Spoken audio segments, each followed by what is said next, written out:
প্রকৃত মুমিন না, আমি খতিব সাহেবের সাথে যদি মিলে যায় আমি খতিব সাহেব প্রকৃত মুমিন না।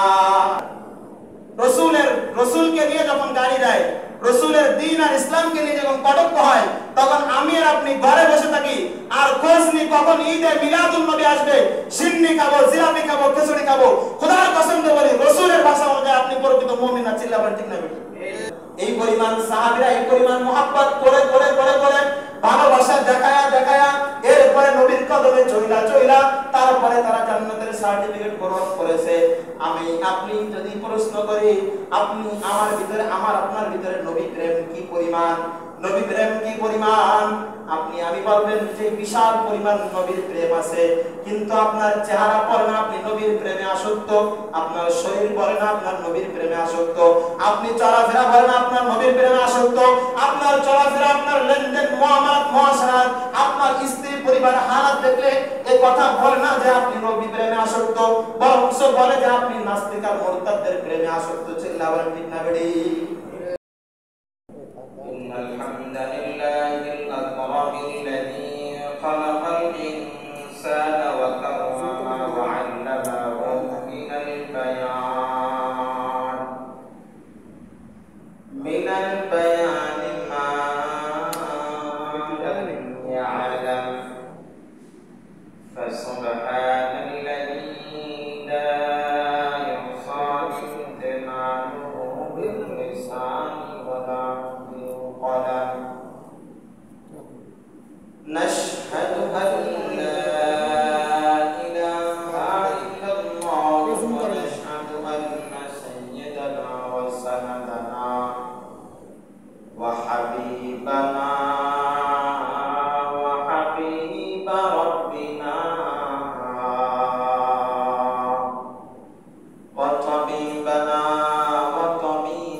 اللهم بارك على محمد وعلى آل محمد كما باركت على إبراهيم وعلى آل إبراهيم إنك حميد مجيد محمد ने आकर कुफ्र को मिटाया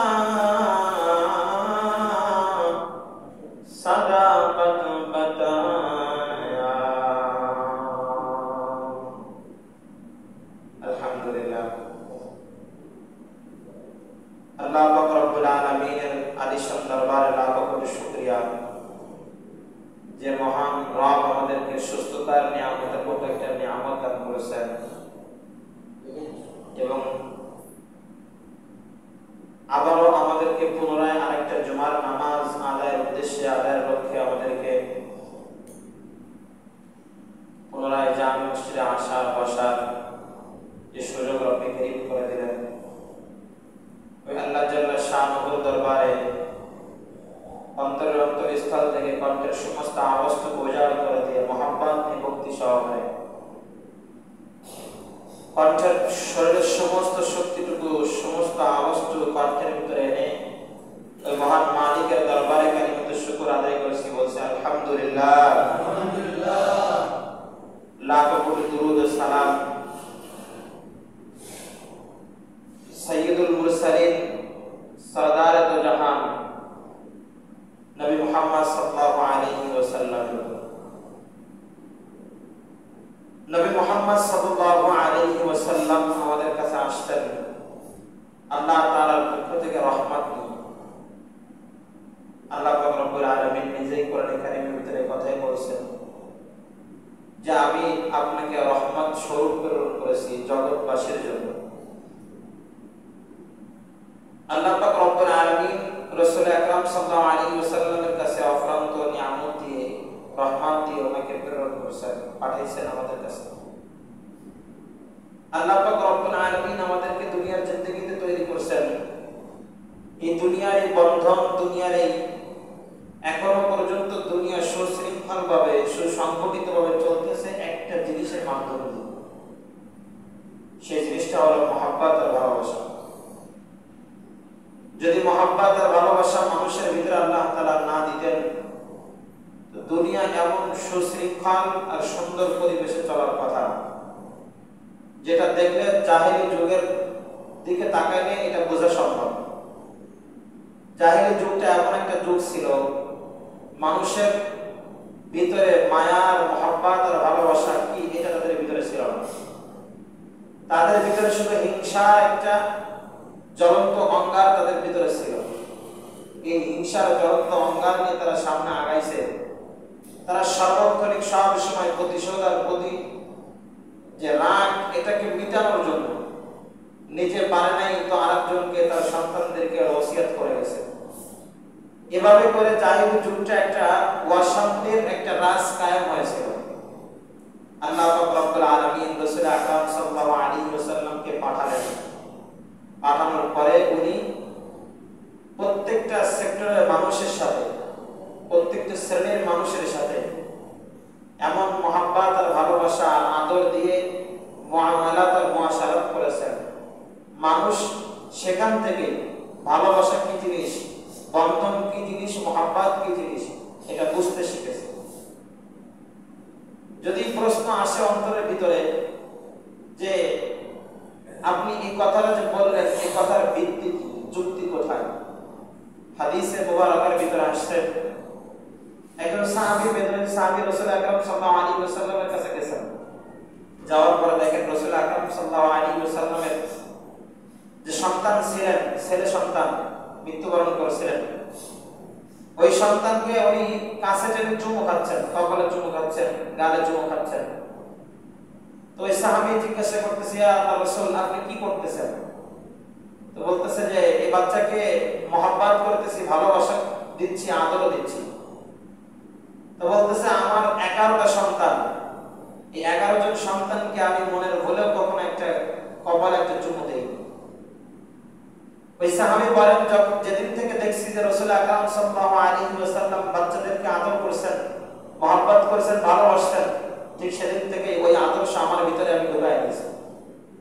এরপর থেকে আমি আমার সকল বাচ্চাদেরকে আদর, মহব্বত আর ভালোবাসা করতাম, আদর করতাম। পাশাপাশি আমার পাড়া প্রতিবেশী, সামনে যে সমস্ত বাচ্চা আসতো, প্রত্যেককে আদর আর স্নেহ দিতাম। তো রাসূল আকরাম সাল্লাল্লাহু আলাইহি ওয়াসাল্লাম এভাবে উম্মতকে ভালোবাসা শিখাইছেন, আর এই ভালোবাসার বন্ধন দিয়ে আজও পর্যন্ত দুনিয়া টিকে আছে। যদি বর্তমান জামানায় এই ভালোবাসার বন্ধন না থাকতো, তো সন্তান তার পিতাকে চিনত না, পিতা তার সন্তানকে চিনত না, মা তার ছেলেকে চিনত না, ছেলে তার মাকে চিনত না, স্বামী স্ত্রীকে চিনত না। কারণ মহব্বত যদি না থাকে, চিনবে কিভাবে? একটা পরিবার হিসেবে কিভাবে থাকবে, এক ঘরের ভিতরে কিভাবে থাকবে, এটা অসম্ভব ছিল। আল্লাহ পাক রব্বুল আলামিন রাসূল আকরাম সাল্লাল্লাহু আলাইহি ওয়াসাল্লামের মাধ্যমে এটা আমাদের কাছে পর্যন্ত পৌঁছেছে। ঠিক তেমনি ভাবে আল্লাহ পাক রব্বুল আলামিন বিভিন্ন সময় রব্বে কারীমের ভালোবাসা তো অফুরন্ত, রব্বে কারীমের ভালোবাসা অফুরন্ত, এটার কোনো হিসাব নাই, এটার কোনো হিসাব নাই, বেগাইরে হিসাব, এটার কোনো হিসাব নাই। রব্বে কারীম তার ভালোবাসা যে অফুরন্ত আছে, এখান থেকে সামান্য পরিমাণ আমাদেরকে দিয়েছেন। রব্বে কারীম দেখাইছেন যে আমিও আমার বান্দাদেরকে কি পরিমাণ ভালোবাসি। আল্লাহ পাক রব্বুল আলামিন মুসা আলাইহিস সালামকে ভালোবাসতেন অত্যন্ত। মুসা আলাইহিস সালামকে একদিন ডাকছেন, তাকে বলতেছেন, হে মুসা, তোমার হাতে কি? ডাকছেন তো কথা বলার জন্য, মন চাইছে মুসার সাথে কথা বলবে, তো ডাকছে তোর পাহাড়ের ভিতরে, তাকে বলতেছে, হে মুসা, তোমার হাতের মধ্যে কি? আল্লাহ তাআলা কি জানতেন না মুসার হাতের মধ্যে কি? কথা বলেন, জানতেন কি জানতেন না? আল্লাহ তাআলা তারপরেও জিজ্ঞাসা করতেছেন কেন? বলে যে ওই মানুষটাকে অত্যন্ত মহব্বত করতেন আল্লাহ তাআলা, তার সাথে কিছু সময় আলাপ করতে চায়, কিছু সময় তার সাথে কথা বলতে চায়। এজন্য আল্লাহ পাক রব্বুল আলামিন মুসা আলাইহিস সালামকে ডাকছেন, তাকে বলতেছেন, হে মুসা, আপনার হাতে কি? মুসা আলাইহিস সালাম দেখলেন যে আমিও আমার রবকে আমার জানের থেকেও, আমার জীবনের থেকেও বেশি ভালোবাসি। এই রব যখন একটু সুযোগ তৈরি করে দিয়েছে, এই কথাটাকে একটু লম্বা করা যায়, একটু লম্বা করা যায় কিনা? তো মুসা আলাইহিস সালাম তখন উত্তর দেওয়া শুরু করলেন, আল্লাহ, আমার হাতের মধ্যে লাঠি, এই লাঠি দিয়ে আমি গাছের পাতা বাড়ি, এই পাতা দিয়ে আমি, এই পাতাগুলো আমি আমার বকরির পালনে খাওয়াই, এই লাঠি দিয়ে আমি চলাচল করি, এই লাঠি দিয়ে আরো অনুষঙ্গে অনেক কাজ করি। মুসা আলাইহিস সালাম সব বিস্তারিত বলতে গেছেন। আল্লাহ পাক রব্বুল আলামিন তখন বলছিলেন, হে মুসা, তোমার এই লাঠির কাজ এগুলো না, তোমার লাঠির একটা বিশেষ মর্যাদা আছে, বিশেষ মর্যাদা। বলে কি মর্যাদা? বলে যে এই লাঠি তোমার যে সমস্ত শত্রু আছে তাদের মোকাবেলায়, এই লাঠি তোমার হয়ে সে শত্রুর সাথে মোকাবেলা করে। সুবহানাল্লাহ বলবেন। আল্লাহ তাআলা কাছে জিজ্ঞাসা করতেছে, আল্লাহ কিভাবে সম্ভব? এটা কাঠের লাঠি, এটা কিভাবে আমার শত্রুর সাথে সে মোকাবেলা করবে? মুসা আলাইহিস সালামকে বলছে, লাঠিটা জমিনের ভিতরে ফেলে দাও। লাঠি জমিনের ভিতরে ফেলছে, ফেলা পরে লাঠি সাপ হয়ে গেছে। এবার তখন বুঝে আসছে যে না, এই লাঠি আমার শত্রুদের মোকাবেলায় এটা আমার কাজে আসবে, আমার শত্রুদের মোকাবেলায় লাঠি করতে পারবে। তো মুসা আলাইহিস সালামের ঘটনা বলার মাকসাদ না, ওইদিকের আলোচনাও না।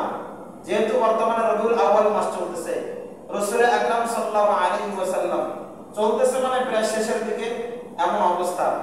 রাসূল আকরাম সাল্লাল্লাহু আলাইহি ওয়াসাল্লাম এই মাসের ভিতরে জমিনের ভিতরে ভূমিষ্ঠ হয়েছিলেন।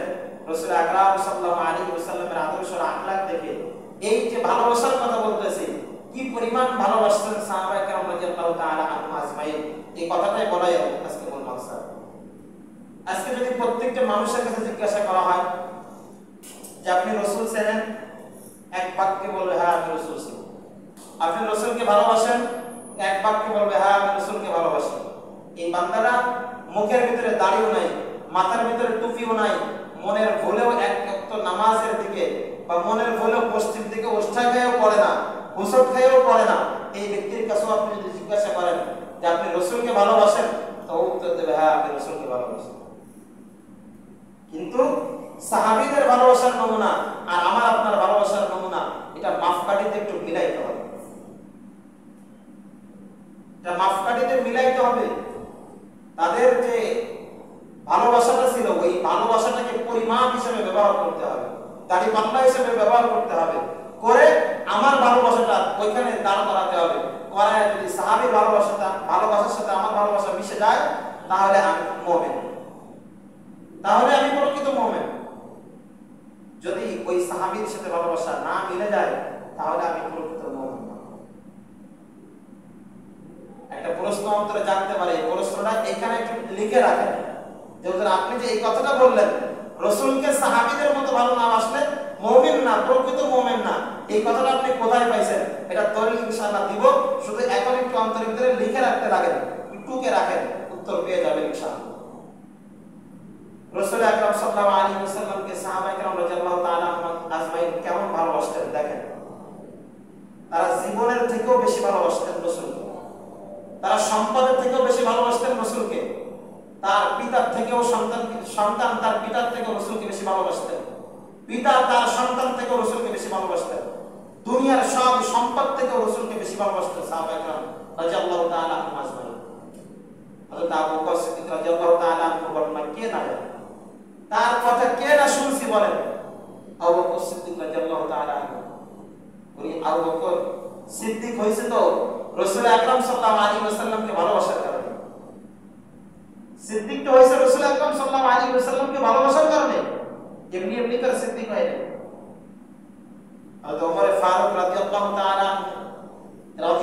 তাআলা আনহু হইছে তো ওমর ফারুক রাসূলকে ভালোবেসে বেশি, রাসূলকে ভালোবাসা ছাড়া এমনি এমনি ওমর রাদিয়াল্লাহু তাআলা আনহু হয় না।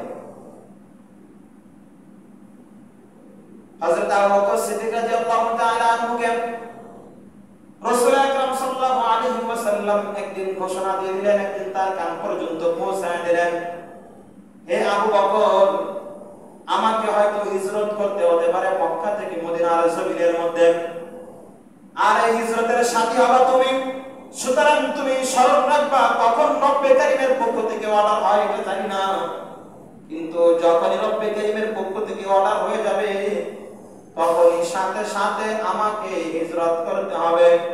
আর এই হিজরতের জন্য তুমি প্রস্তুতি নিও, হিজরতের জন্য তুমি সম্পূর্ণ প্রস্তুতি নিয়ে সব সময় অপেক্ষা করবা আল্লাহ তাআলার পক্ষ থেকে কখন না জানি অর্ডার এসে যায়। হযরত আবু বকর সিদ্দিক রাদিয়াল্লাহু তাআলা আনহু রাসূল আকরাম সাল্লাল্লাহু আলাইহি ওয়াসাল্লামের কথা শুনে সেভাবে প্রস্তুতি গ্রহণ করে অপেক্ষায় রয়েছেন। রাসূল আকরাম সাল্লাল্লাহু আলাইহি ওয়াসাল্লাম একদিন রাতের আধারে যে আবু বকরের দরজার মধ্যে একটু নক দিলেন, একটু টক টক আওয়াজ দিলেন। আবু বকর সিদ্দিক রাদিয়াল্লাহু তাআলা আনহু সাথে সাথে বললেন, লাব্বাইকা ইয়া রাসূলুল্লাহ। আবু বকর সিদ্দিক রাদিয়াল্লাহু তাআলা আনহু লাব্বাইকা ইয়া রাসূলুল্লাহ বলে সাথে সাথে দরজা খুলে দিলেন। দিয়ে যখন বললেন, হে আল্লাহর রাসূল, আমি প্রস্তুত, চলেন কখন কিভাবে বের হব বলেন। এখনই বের হব নাকি? আল্লাহর রাসূল সাল্লাল্লাহু আলাইহি ওয়াসাল্লাম বলতেছেন, বের হব তো পরে, আগে যে বলো আমি যে দরজার মধ্যে ঠক ঠক আওয়াজ দিলাম, আমি তো কণ্ঠ দিয়ে সালামও দেই নাই, আমার কণ্ঠ তো কখনোই তুমি বুঝতে পারো নাই যে দরজার সামনে কে আওয়াজ দিল। এই জায়গায় আমি না হয়তো কোনো কাফের আওয়াজ দিতে পারতো। তখন হযরত আবু বকর সিদ্দিক রাদিয়াল্লাহু তাআলা আনহুর উত্তরটা ছিল বড় আশ্চর্যজনক উত্তর। হযরত আবু বকর সিদ্দিক রাদিয়াল্লাহু তাআলা আনহু বললেন, ইয়া আল্লাহর রাসূল, ইয়া হাবিবাল্লাহ, ইয়া হাবিবাল্লাহ, আপনি যেদিনকে আমার কানে সংবাদটা পৌঁছায় দিয়েছেন যে আমাকে আপনার সাথে হিজরত করতে হবে, সেদিন থেকে আমি রাতের বেলায় ঘুমাই না, সেদিন থেকে আমি প্রস্তুত গ্রহণ করে নিয়ে আমি দরজার পিছনে অপেক্ষিত থাকি, অপেক্ষার মান থাকি যে কখন আমার রাসূল এসে আমাকে ডাক দিবে। যদি কিঞ্চিত পরিমাণ দেরি হয়ে যায় কাফেররা হয়তো রাসূলকে হত্যা করে ফেলতে পারে। সেদিন থেকে আজ পর্যন্ত একটা সেকেন্ডের জন্য আমি বিশ্রাম নিই না, আমি সার্বক্ষণিক সব সময় আপনার সাথে হিজরত করার জন্য প্রস্তুতি নিয়ে অপেক্ষায় থাকি। আর আপনি যখন এই রাতের আধারে দরজার মধ্যে ঠক ঠক আওয়াজ দিয়েছেন, ঠিক তখনই আমি বুঝে ফেলেছি যে এটা আপনি আল্লাহর রাসূল, আপনি আমাদের সরদার ছাড়া আর কেউ হতে পারেন না। চিল্লাবেন আল্লাহু আকবার। কি পরিমাণ ভালোবাসা আবু বকর সিদ্দিক রাদিয়াল্লাহু তাআলা ভালোবাসতেন।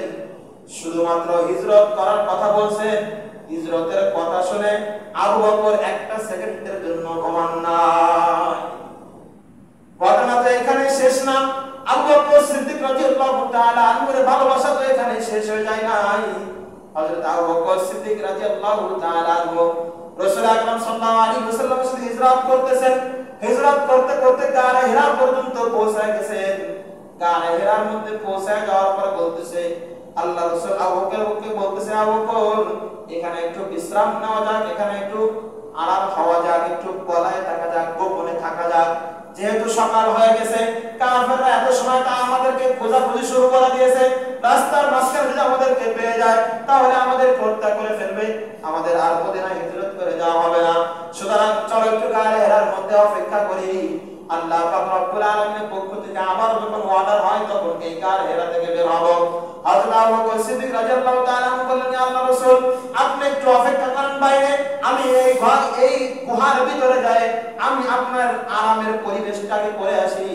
যেহেতু এই গুহার মধ্যে কেউ ঢোকে না, এই গুহার মধ্যে সাপ বিচ্ছু থাকতে পারে, অপরিবেশ থাকতে পারে, এইখানে বিশ্রাম নেওয়ার মতো কোনো পরিবেশ নাও থাকতে পারে। আপনাকে যদি কোনো কিছুতে দংশন করে, আপনার যদি কিঞ্চিত পরিমাণ ক্ষতি হয়ে যায়, আমি আবু বকর স্থির থাকতে পারবো না। সুতরাং আমি ভিতরে যাই, একটু আপনার আরামের ব্যবস্থা আগে করে আসি, সুন্দর পরিবেশটা আগে করে আসি, এরপর আপনি গুহার ভিতরে ঢুকবেন। আবু বকর সিদ্দিক রাদিয়াল্লাহু তাআলা সেখানে দেখলেন যে চতুর সাইডে গর্ত রয়েছে, বিভিন্ন ধরনের ফাঁকা ফাঁকা রয়েছে।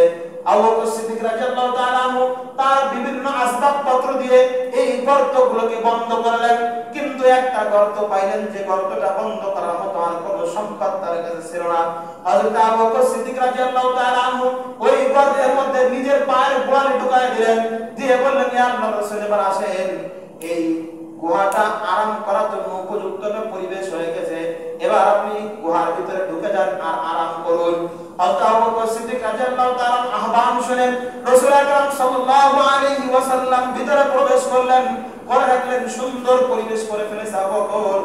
এবার রাসূল আকরাম সাল্লাল্লাহু আলাইহি ওয়াসাল্লাম ক্লান্ত শরীর নিয়ে আবু বকরের উরুর পরে যখন মাথা দিলেন, দিয়ে কোলের উপরে মাথা দিয়ে যখন ঘুমায় শুয়ে পড়লেন, তখন সাথে সাথে রাসূল আকরাম সাল্লাল্লাহু আলাইহি ওয়াসাল্লামের চোখের মধ্যে ঘুম এসে গেল। হযরত আবু বকর সিদ্দিক রাদিয়াল্লাহু তাআলা তখন মজা করে করে রাসূল আকরাম সাল্লাল্লাহু আলাইহি ওয়াসাল্লামের চেহারা দেখতেছেন, মজা করে করে চেহারা দেখতেছেন। বলেন না, যদি একজন মানুষ কোলের ভিতরে ঘুমায় থাকে তার চেহারা দেখতে কি পরিমাণ মজা লাগে। রাসূল আকরাম সাল্লাল্লাহু আলাইহি ওয়াসাল্লাম তো ছিলেন আবু বকরের জীবনের থেকে সবথেকে বেশি সম্পদ। রাসূল আকরাম সাল্লাল্লাহু আলাইহি ওয়াসাল্লামের চেহারা দেখতেছেন, দেখতে দেখতে ইতিমধ্যে আবু বকর সিদ্দিক রাদিয়াল্লাহু তাআলা আনহুর পায়ের মধ্যে একটা বিষাক্ত সাপে কামড় দিয়েছে, বিষের যন্ত্রণা উঠতে থাকে। রাসূল আকরাম সাল্লাল্লাহু আলাইহি ওয়াসাল্লামের ঘুমের ভিতরে ব্যাঘাত হবে, তাই আবু বকর রাসূলকে ডাকে না, রাসূলকে আবু বকর ডাকে না। কিন্তু বিষের যন্ত্রণা এত বেশি হলো, আবু বকর বিষের যন্ত্রণায় কেঁদে ফেললেন। যখনই কেঁদে ফেললেন, চোখের মধ্যে দিয়ে যখন পানি বের হয়ে গেল, এই চোখের পানির ফোঁটা যে রাসূল আকরাম সাল্লাল্লাহু আলাইহি ওয়াসাল্লামের চেহারার মধ্যে পড়েছে। হযরত রাসূল আকরাম সাল্লাল্লাহু আলাইহি ওয়াসাল্লাম ঠিক তখনই জেগে গেছেন। জেগে গিয়ে বলে, আবু বকর তুমি কাঁদো কেন, তুমি কাঁদো কেন? বলে, আল্লাহর রাসূল এই গর্তের ভিতর থেকে আমাকে যেন বিষাক্ত কিসে কামড়ে দিয়েছে, বিষের যন্ত্রণায় আমি সহ্য করতে না পেরে আমার চোখ দিয়ে পানি পড়তে শুরু করেছে। রাসূল আকরাম সাল্লাল্লাহু আলাইহি ওয়াসাল্লাম বললেন, আমাকে একটু ডাকতে পারতা? রাসূল আকরাম সাল্লাল্লাহু আলাইহি ওয়াসাল্লামকে বললেন, হে আল্লাহর রাসূল, আপনার ঘুমের ব্যাঘাত হবে, আপনি কষ্ট পাবেন, এজন্য আমি আবু বকর আপনাকে ডাকি নাই। রাসূল আকরাম সাল্লাল্লাহু আলাইহি ওয়াসাল্লাম তখন সাথে সাথে নিজের গালের মধ্য থেকে থুতু নিয়ে বললেন, আবু বকর ওই জায়গার মধ্যে লাগায় দাও। আবু বকর সিদ্দিক রাদিয়াল্লাহু তাআলা লাগায় দেওয়ার সাথে সাথে আবু বকরের বিষের যন্ত্রণা মিটে গেল। কিন্তু আশ্চর্যজনক ঘটনা, আরো একটা ঘটনা শোনেন। হযরত আবু বকর সিদ্দিক রাদিয়াল্লাহু তাআলা যেই গর্তের মুখ থেকে পা সরায় নিয়েছে, সেখান থেকে দেখে বিশাল আকৃতির এক সাপ, বিষধর সাপ বের হয়ে আসছে। আসার পরে হযরত রাসূল আকরাম সাল্লাল্লাহু আলাইহি ওয়াসাল্লাম বলতেছেন, এ জালেম, তুই আবু বকরকে কেন কামড়ে দিলি? আল্লাহ পাক রব্বুল আলামিন ওই সাপের জবান খুলে দিলেন। ওই সাপ বলতেছেন, হে আল্লাহর রাসূল, কোন একদিন কোন একটা কোরআনের কোন একটা হাদিসের দর্শের মধ্যে দিয়ে কোন একজন আলেমের মজলিসের পাশ দিয়ে আমি যাইতেছিলাম, যাইতে যাইতে শুনেছিলাম যে আপনি আসবেন, শেষ নবী আসবে, আর শেষ নবী এসে একটা সময় হিজরত করবে মক্কা থেকে মদিনায়, আর এই মক্কা থেকে মদিনায় যখন হিজরত করবে তখন এই গাড়ে হেরার মধ্যে সে অবস্থান করবে। আমি যেদিন এই কথা শুনেছি সেদিন থেকে খাওয়া নাই, দাওয়া নাই, ঘুম নাই, সবকিছুকে বিসর্জন দিয়ে আমি এই গাড়ে হেরার ভিতরে, গুহার ভিতরে আমি লুকায়া আছি। শুধু লুকায় নেই, শুধু লুকায় নেই, এই যে চতুর সাইডে যে গর্তগুলো দেখতেছেন, সকল গর্তগুলো আমি সাফ করেছি শুধুমাত্র আপনি নবীর চেহারাটা একবার দেখার জন্য। কিন্তু এই জালেম আবু বকর প্রত্যেকটা গর্তকে বন্ধ করে দিয়েছে। যখন একটা গর্ত ছিল ওই গর্তটাও সে নিজের পা দিয়ে যখন বন্ধ করেছে, আমি কোন ফাঁক দিয়ে আপনার চেহারাটা দেখার কোনো সুযোগ পাইতেছিলাম না। আপনার দেখার যন্ত্রণা, আপনার দেখার ভালোবাসার মায়া আমার নিজের অন্তরের ভিতরে এই পরিমাণ যন্ত্রণা দিয়েছে যে আমার এই যন্ত্রণা সহ্য করতে না পেরে আমি আবু বকরকে কামড়ে দিয়েছি। আল্লাহ পাক রব্বুল আলামিন সাপের এই জবান যখন বলে দিলেন, তখন রাসূল আকরাম সাল্লাল্লাহু আলাইহি ওয়াসাল্লামের কাছে এই ঘটনা বললেন। বলার পরে এখন বলেন তো, রাসূল আকরাম সাল্লাল্লাহু আলাইহি ওয়াসাল্লামকে শুধুমাত্র আবু বকর ভালোবেসেছে, শুধুমাত্র মানুষ ভালোবেসেছে, না শুধুমাত্র সাহাবীরা ভালোবেসেছে, না পাক পাখালি পর্যন্ত ভালোবেসেছে? একটু আওয়াজ দেন না, পাক পাখালি পর্যন্ত ভালোবেসেছে।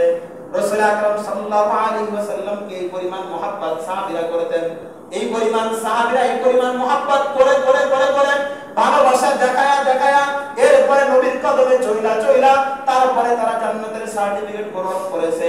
আমি আপনি যদি প্রশ্ন করি, আপনি আমার ভিতরে, আমার আপনার ভিতরে নবী প্রেম কি পরিমাণ, নবী প্রেম কি পরিমাণ, আপনি আমি বলবেন যে বিশাল পরিমাণ নবীর প্রেম আছে।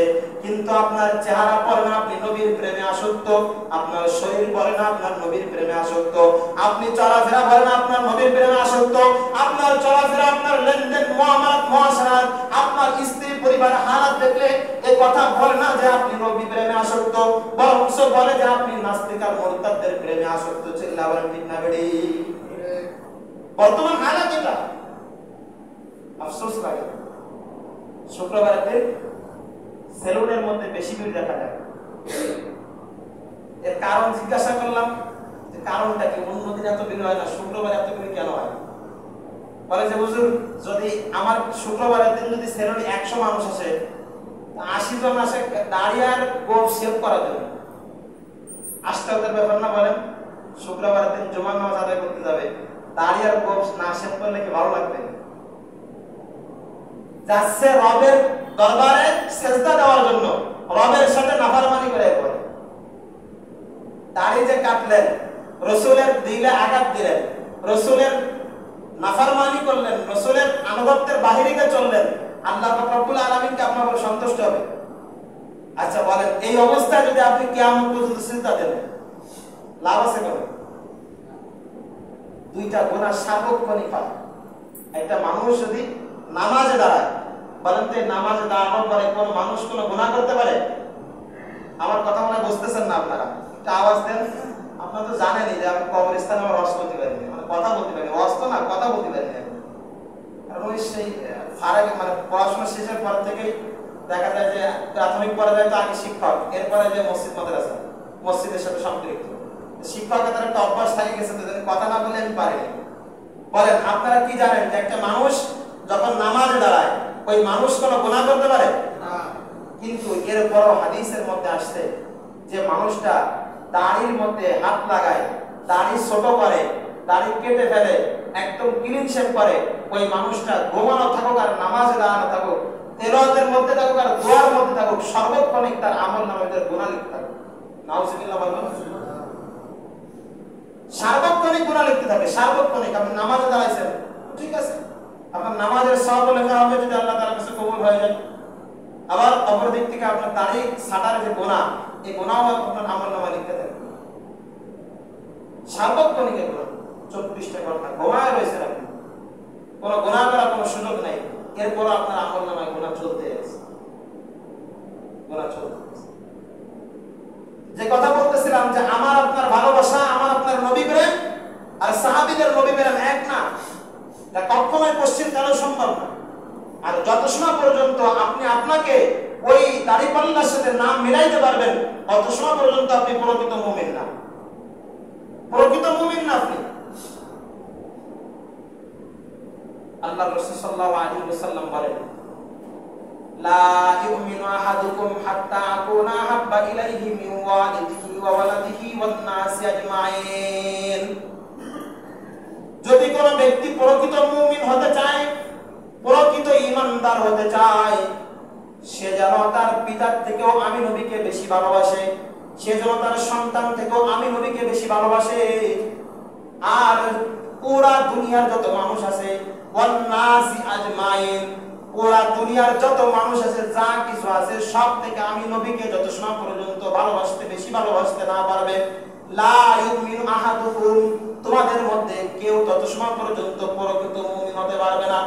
আমি যে বয়ানের মাঝখানে মাঝে মাঝে বলতেছি, প্রায় বারবার বলতেছি, সাহাবীদের ভালোবাসার সাথে যদি আপনার ভালোবাসা, রাসূলের ভালোবাসা যদি দাঁড় করাইতে না পারেন, সাহাবীদের পরিমাপের সাথে আপনার রাসূল প্রেম পরিমাপ করে যদি একত্রিত না হয়, সমান সমান না হয়, আপনি প্রকৃত মুমিন না।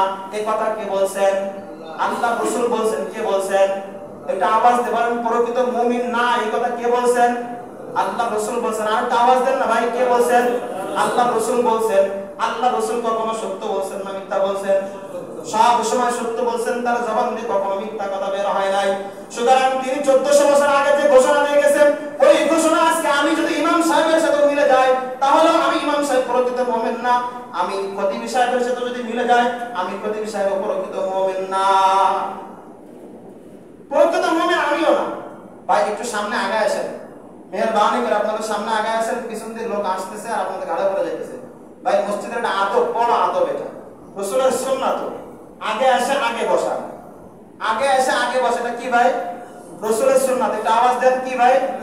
রাসূলের সুন্নাত। মসজিদে আসতেন, রাসূলের সুন্নাত থেকে আবার দূরে থাকবেন, এটা হয় কখনো? প্রতি জুমায় ভালো লাগে যে একটু আগে বসেন। পিছন দিয়ে লোক আসে, দাড়ি পাকা মুরব্বী, সাদা দাড়িওয়ালাদের গাড়ির উপর যদি ডিঙ্গে যায়, বলেন আমার খারাপ লাগার কথা না? এই জন্য আপনাদেরকে বলি ভাই, সামনে আগে আসেন।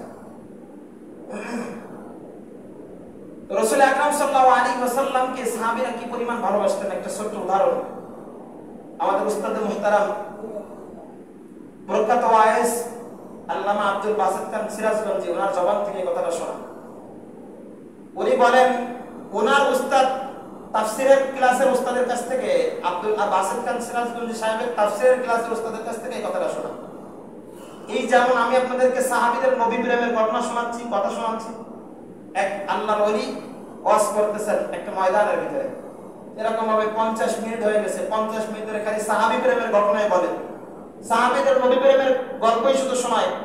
একজন ব্যক্তি দাঁড়ায় গেছে, যাই বলতেছে, আপনি এই ওয়াজ শোনার পারেন না?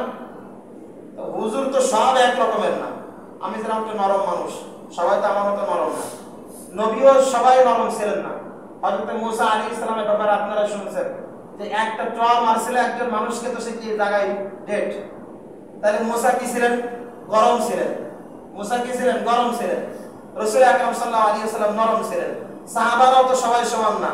হযরত ওমর ফারুক রাদিয়াল্লাহু তাআলা যে রাস্তায় চলতেন, 40 দিন পর্যন্ত সে রাস্তায় শয়তান ঢুকতে সাহস পেত না।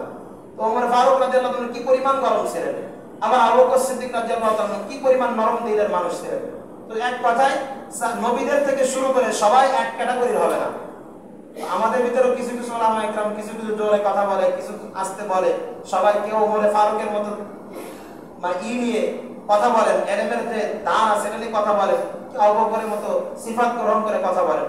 তো উনিও উত্তরটা সুন্দর উত্তর দিছে, বলতেছে আমার হায়াত যদি 100 বছর হয়, আর এই প্রত্যেক 100 বছর হায়াতের ধরেই যদি আমি পুরাটা জিন্দেগি ধরে যদি সাহাবী প্রেমের গল্প শোনাই, তাও সাহাবীদের হক আদায় হবে, তাও সাহাবীদের কি হবে না?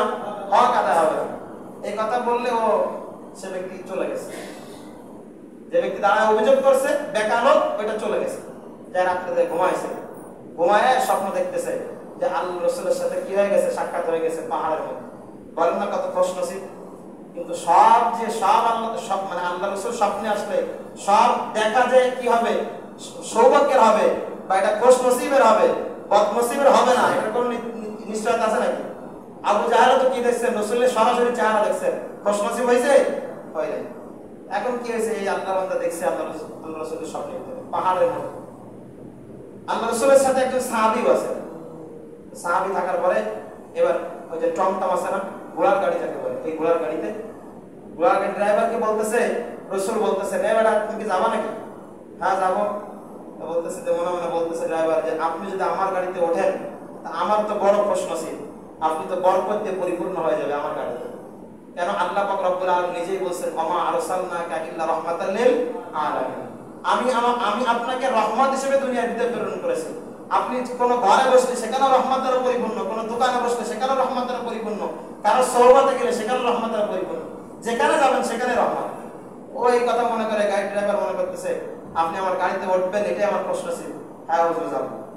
তো উঠছে, ওঠার পরে এবার ড্রাইভারের বেকা লোকটাকে বলতেছে, ভাই তুমি কি যাবা নাকি? তো মনে বলতেছে যে আল্লাহ রাসূলের সাথে বসবো, এটা তো আমার প্রশ্ন ছিল। তো ঠিক আছে ভাই যাও। উঠছে, ওঠার পরে এখন পাহাড় থেকে নিচের দিকে গাড়ি আসতেছে। বলেন তো যখন ব্রিজ থেকে নিচের দিকে গাড়ি যায় তখন কি পিকআপ ধরতে হয় না ব্রেক চাপতে হয়? আর ঘোড়ার গাড়ির ব্রেক কি চাকার সাথে থাকে না নাকের দ্বারা থাকে? এখন ওই ঘোড়ার গাড়ির ব্রেক ধরে বসে আছে ড্রাইভার সাহেব। একটা সময় কি হয়েছে, ওই মানে সেই কি ছাড়া গেছে, লাগাম যেটা ব্রেক যেটা ছাড়া গেছে। ছাড়া যাওয়ার পরে এবার উনি ওই ড্রাইভার মনে করতেছে আল্লাহ তাআলার কাছে ক্ষমা চাচ্ছে, আল্লাহ এই অবস্থায় গাড়ি যদি অপ্রতিরোধ বইতে চলতে থাকে তো আল্লাহ নবীর ক্ষত বিক্ষত হয়ে যাবে, কোথাও না কোথাও যে অ্যাক্সিডেন্ট হবে, হওয়ার সাথে সাথে আল্লাহ নবীর ক্ষত বিক্ষত হয়ে যাবে। হে কি বিপদ আমার জন্য, আর এটাই তো আমার জন্য বদনসিব হয়ে যাবে। তখন ওই লোকটা বলতেছে ওই বেকা লোকটাকে, যে ওই যে আগের দিন বলছেন সাহাবী প্রেমের কথা, যে আপনি শুধু সাহাবী প্রেমের ওয়াসফা না পারেন না, ওই বেকা লোকটাকে বলতেছে, ভাই আপনি যদি আপনার শরীরটাকে এই ঘোড়ার গাড়ির চাকার সাথে একটু লাগাই দিতেন তো দিলে গাড়িটা থেমে যেত, আমি আবার লাগামটা লাগাই নিতাম, মানে ব্রেকটা আবার লাগাই নিয়ে নিতাম, নেওয়ার পরে আবার গাড়ির সামনের দিকে চলতো। তো ওই লোকটা মাথা চলকাচ্ছে, সাহাবী কিন্তু দেখতেছে পাশে। এবার বলতেছে, ভাই এত পরিমাণ গতি নাই যে আপনি মৃত্যুবরণ করবেন, বরং সে সর্বোচ্চ হয়তো গেলে একটু হাড় ভাঙিয়ে যেতে পারে, এতটুকু হইতে পারে। তো রাসূলের প্রেমে আপনি এতটুকু করবেন, মাথা চুলকানো লাগে? এই কথা যেই বলছে, বলেন তো ওই ড্রাইভার কি সাহাবীকে কিছু বলছে? বোঝেন নাই কথা? এত সময় সাহাবীকে কিছু বলছে না বেকা লোকটাকে বলছে? তো সাহাবী এই কথা যখন শুনছে আর ওই লোকটাকে দেখে যে মাথা চুলকায় ভাবে, তো সাথে সাথে সাহাবী যায় কি করছে, লাফ মারে গাড়ির চাকার তলে তার জীবন দিয়ে দিয়েছে। সিল্লাহ বলমা সুবহানাল্লাহ। এটা ছিল সাহাবী প্রেম। এবার ওই লোকটা সকালবেলায় ঘুম থেকে উঠছে কাদা কাদা অবস্থায়। এবার ওই লোকটা চলে গেছে সেই ময়দানে, যায় কমিটির কাছে জিজ্ঞাসা করে যে ওই লোকটা কোথায় যিনি রাত্রেবেলায় সাহাবী প্রেমের কথা বলতেছিলেন আর আমি তার সাথে বেয়াদবি করেছিলাম? বলে যে হুজুর তো ফজরের নামাজ পড়ে বাড়ির দিকে রওনা হয়েছে, সুতরাং তাকে তার এখন পাওয়া যাবে না। বলে তাহলে করণীয় কি? বলে তার বাড়ি যাইতে হবে। বলেন বাড়ির ঠিকানা দেন। বাড়ির ঠিকানা দিবেন। যাওয়ার পরে বলতেছেন ওই হুজুরের বাড়ির ভিতরে নক দিবেন, কলিং বেল চাপছেন। চাপার পরে হুজুর দেখেন যে হুজুর মাত্র যায় বাড়ির ভিতরে যায় পোশাক খুলতেছেন বিশ্রাম নেবেন, এমন অবস্থায় ওই ব্যক্তি যায় হুজুরের পা জড়া ধরে বলতেছেন, হুজুর রাত্রেবেলা বড় বেয়াদবি করেছি। রাত্রেবেলায় সমস্ত ঘটনা সব বর্ণনা করলেন, করার পরে বললেন যে আমার সাথে রাত্রেবেলায় এমন স্বপ্নের ভিতরে এমন এমন ঘটনা দেখেছি। এবার ওই ব্যক্তিও কাঁদে, ওই হুজুরও কাঁদে। বলে তুই যে বেয়াদবি করেছিস এটা আমার কাছে কোনো ক্ষমা চাওয়ার কোনো বিষয় না, এটা আল্লাহ রাসূলের সাথে তুই বেয়াদবি করেছিস, আল্লাহ এবং তার রাসূলের সাথে তুই বেয়াদবি করেছিস। সুতরাং তাদের কাছে তুই ক্ষমা চা, আল্লাহর কাছে ক্ষমা চা, রাসূলের কাছে ক্ষমা চা। তারা যদি তোকে ক্ষমা করে দেয় তাহলে তুই মাফ পেয়ে যাবি। এটাই ছিল সাহাবী প্রেম।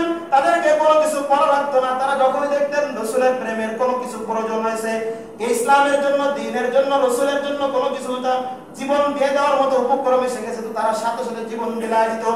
হযরত আবু তালহা রাদিয়াল্লাহু তাআলা আনহু বড় ছোট সাহাবী, একজন সাহাবী।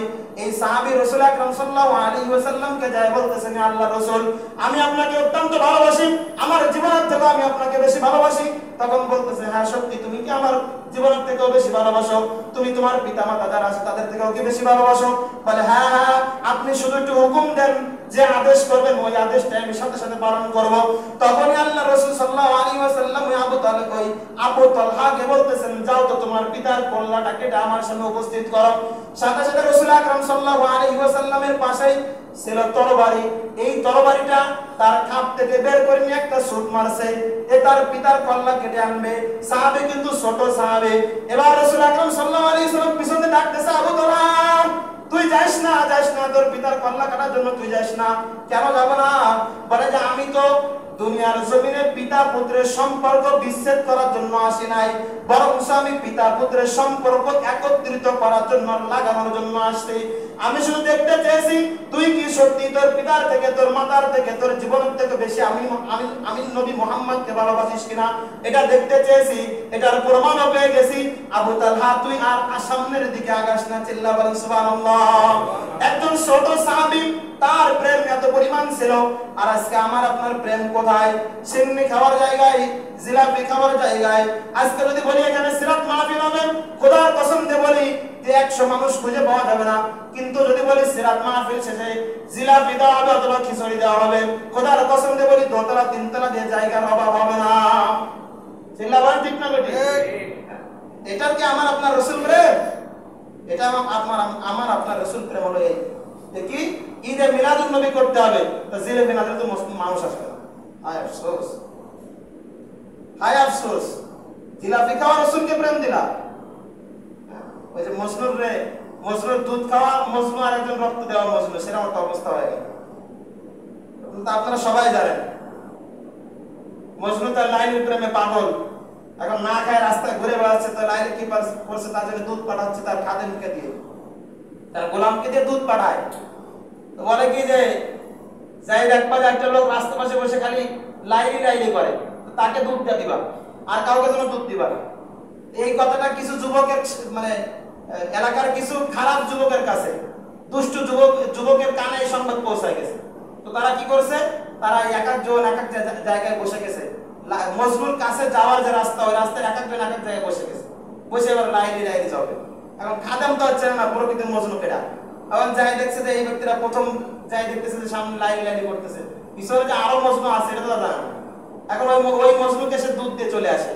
এখন বলতেছে যে লাইনি বলতেছে যে আমার মজনু আমার দুধ খায়, অথচ আমার ব্যাপারে কোনো কিছু জিজ্ঞাসা করে না, এটা তো হতেই পারে না। এখন খাদেমকে বলতেছে তুমি কাকে দুধ দাও? আপনার মজনুকে। কিরাম দুধ দাও? কালকে একটা ছুরি নিয়ে যাবা, যাই বলবা কি যে মজনুকে দুধ দিবা, তাকে বলবা কি যে তোমার লাইনি দুধ পাঠাইছে, কিন্তু শর্ত আছে একটা। কি শর্ত? বলে তোমার লাইনি তোমার একটা গোশত খাতে চাইছে, শরীরের যে কোনো এক জায়গায় গোশত তোমার লাইনি খাতে চাইছে। এই কথা যখন বলছে যে প্রথম জন যে এতদিন যার দুধ দিয়ে আসছে, তো যাই তারা বলছে যে আজকে তোমার লাইনি তোমার জন্য দুধ পাঠাইছে, দুধ নেও। তো বলে শর্ত আছে। কি শর্ত? বলে যে গোশত খাতে চাইছে তোমার লাইনি তোমার শরীরের মধ্য থেকে। তখন বলতেছে আমি দুধ খাওয়া মজনু, আমি গোশত দেওয়া মজনু না। আমার আপনার হালাত হয়েছে এমন হালাত, রসুলকে নিয়ে যখন গাড়ি দেয়, রসুলের দ্বীন আর ইসলামকে নিয়ে যখন কটক্ষ হয়, তখন আমি আর আপনি ঘরে বসে থাকি আর খোঁজ নি কখন ঈদে মিলাদুন নবী আসবে, সিন্নি খাবো, জিলাপি খাবো, খিচুড়ি খাবো। খোদার কসম দিয়ে বলি রসুলের ভাষা অনুযায়ী আপনি প্রকৃত মুমিন না। চিল্লা বলেন ঠিক না বেটি? রসুলের প্রেমে জীবন দিতে হবে। সমস্ত সাহাবা জীবন দিতে প্রস্তুত ছিল।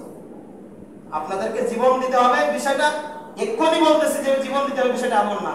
আগে নিজের জীবনের ভিতরে, নিজের শরীরের ভিতরে রসুলের সিরাত টানেন, রসুলের আদর্শ আগে নিজের জীবনের ভিতরে ধারণ করেন, গ্রহণ করেন, তাহলে আপনি প্রকৃত নবী প্রেমিক হবেন। আল্লাহ পাক রব্বুল আলামিন আমাদেরকে প্রকৃত নবী প্রেমিক হওয়ার তৌফিক দান করেন। ওয়া মা আলাইনা ইল্লাল বালাগ। যারা সুন্নাত কইলে সুন্নাত